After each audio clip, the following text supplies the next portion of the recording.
All right, Shane, last matchup here. CBS on SEC, or I fucked that up. SEC on CBS, game of the week. Number 11, Kentucky. Number 1, Georgia. Them Bulldogs favored by 22.5 in Athens. The over-unders at 44.5. First time ever, if I'm not mistaken, two SEC East teams have met with a 6-0 record heading into, this is a de facto SEC East championship. Georgia won last season 14-3. I remember Shane lost money on that one. So hopefully you win it this week, brother. Who you got in this matchup? Oh, Mike. Here's the deal, man. I made a deal with myself that I would, under no circumstances, bet against the University of Kentucky. Because they have hurt me so many times. Just when you count them out, every single time you count the Big Blue Nation out, they find a way to get a victory. I'm watching the UTC game. I said, there's no way. No way they're going to win. Yes, they win it. No way it should have been a game, but who cares? It's not who you're playing, how you're playing. It's how you end the game.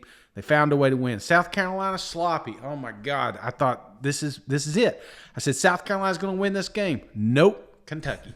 Florida. No way in hell are they going to be able to beat Dan and the Florida Gators. It's just impossible. This team's too good, top to bottom.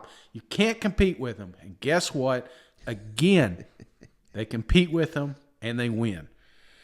So then, here you got the Georgia Bulldogs, a team that I've been praising since day one, saying that this is the greatest defense in the entire country.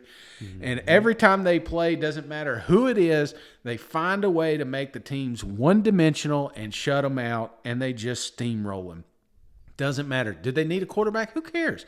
They could play anybody at quarterback. Georgia still finds a way to get points. They still find a way to stop people from getting points.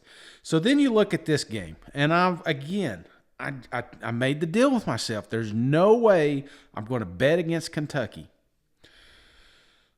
But I've got to bet against Kentucky, Mike, because when you look at these two ball clubs, I understand Kentucky is undefeated, 6-0, hasn't been that way since – 1890 or something. I don't know what the stat is. It's crazy.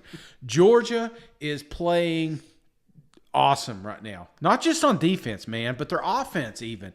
They're able to run the ball, and people sell out every single time, and it opens up these one-on-one matches going deep, and it doesn't matter who's at receiver. I got corrected 10 times about that little kid there playing receiver at Georgia. I ain't even going to say his name because I know I'm going to mess it up again. But I don't care who it is out there, Mike.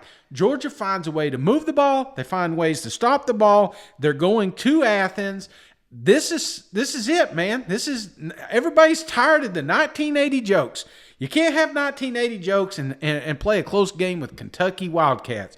And I just don't see it happening this week. So give me Georgia. It ain't gonna be pretty. It ain't gonna be a high scoring game. It's gonna come down. I think Kentucky to make this any kind of game, they got to slow it down. They got to just keep moving the chains. They got to try to keep that defense on the field because they've just not been tested, and it's so hard to move the chains against this team. But that's the only shot they have. And again, even though I said I would never do it, I got Georgia winning 24. Kentucky winning the spread 24. Kentucky 13.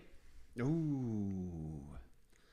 Tell me I'm wrong, Mike. Tell me I'm wrong. Well, Georgia's only giving up 5 points again. My goodness, number 1 in the country. They've only allowed 2 touchdowns all year, Shane. They have actually outscored opponents 239-33. I can't disagree with the thing you just said. I mean, Georgia's that dominant, but I do think this Kentucky team, Shane, they're the best team Georgia's faced all year, and that includes Clemson. And if Kentucky, they could carry over that momentum they had against LSU. That was the best game they've played this season, I thought. They just whipped up on old LSU.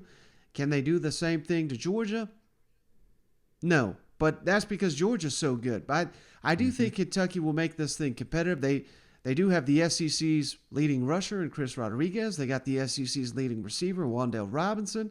This is a game where this is the reason they switched up the offense in Lexington this offseason. This is why you bring in a Will Levis, because we had, all due respect to Eddie Grant and Joey Gatewood, but you couldn't move the ball against Georgia last season, right. and you never can. And that happens time and time when you're facing an elite defense. So now it's come to find out, can Georgia stop the Sean McVay, Liam Cohen style offense? And I keep seeing everybody and their mother, Shane, they're pointing to how great this Georgia defense is, which it is. But just because they've been great up to this point doesn't mean they're going to only allow 5 points to the Kentucky Wildcats, who, like I said, are playing the best football they've played, and this is the best Kentucky team that Mark Stoops has ever fielded. So I'm kind of right there with you, Shane. I mean, if this thing was in Lexington, I might even pick Kentucky to win a football game, Shane. They're going to need Will Levis to play the game of his life to win in Athens. They're going to need to win the turnover battle, which is not something that they've been doing. I believe they did it in the LSU game, but that was the only one this year. So, I mean, they're going to need Stetson Bennett to have a meltdown. They're going to have to – I would force Ladd McConkey. I think I said that right. We'll get corrected 6 more times. We'll learn his name by the time he leaves school. That's typically how we do it here. But, yeah, Brock Bowers. I mean, they're going to – if you're Kentucky, you got to make these freshmen beat you. And if they beat you, then – you live with it. You know what I mean? Yeah. But make Stetson Bennett. Don't give him anything easy on the ground. This Georgia, make him as one-dimensional as possible and just hope that Stetson Bennett makes a mistake. I think he might even make a mistake or two, Shane. I'm not sure Stetson Bennett's the better quarterback in this matchup. But all that being said, it's in Athens. Last time we were in an epic matchup like this, everybody was saying, well, how in the hell, what's up with this spread with Arkansas? There's no way Arkansas doesn't cover the spread. And they just got shellacked down there in Athens.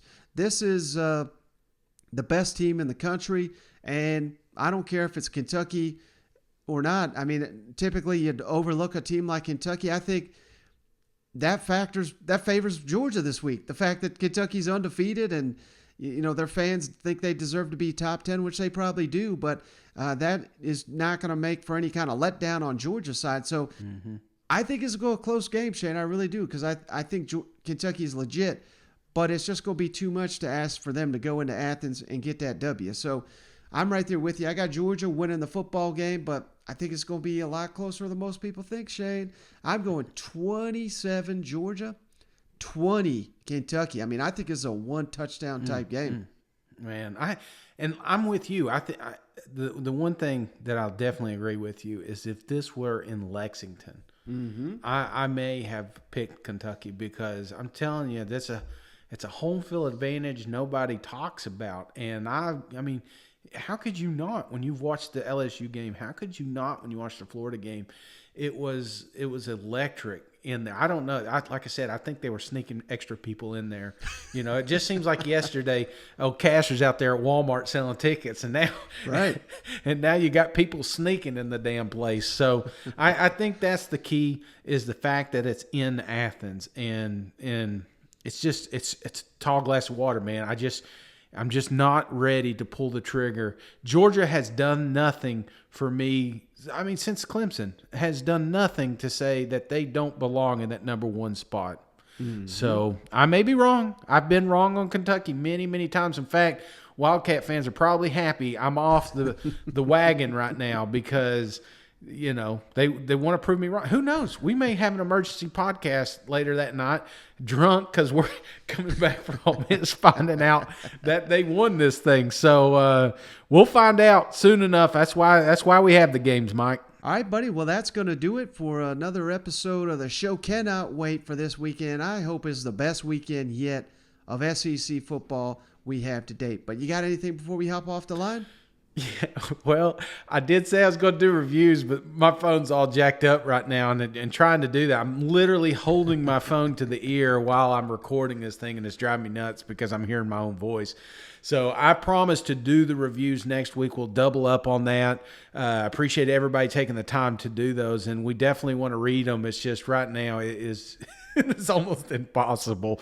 So this is guys, one hell of a professional show. You know what? I'm telling you, man, this thing's barely held together with duct tape. Mike don't even show up. You know, he's just no tweets or nothing. He just thought maybe all the thousands of listeners wouldn't recognize there's no pod tomorrow. Everybody's trying to download the app and cancel it out and thinks we've messed it up. So, yeah, I appreciate everybody hanging out with us. You know, hey, we work, man. You know, we try. I've worked all day, and I come home, and you know, I want to get out and get you guys some college football content, because you know we do it for you guys. Because when you're driving on the road, man, sometimes you just want to listen to a little SEC action, and I don't want to hear the same old talking heads, and that's what we want to try not to be. And so we hope you're enjoying the show, and appreciate. You know, we'll get there. We'll get there. There's a lot of people that remember us when we started out, you know, under the gazebo just doing this damn thing. So we've come a long ways. But, Mike, I appreciate the effort. I know you ain't 100%. Need you to get your get that vitamin C or what other vitamin supplements you need, because we need all the voices this Saturday there in Neyland.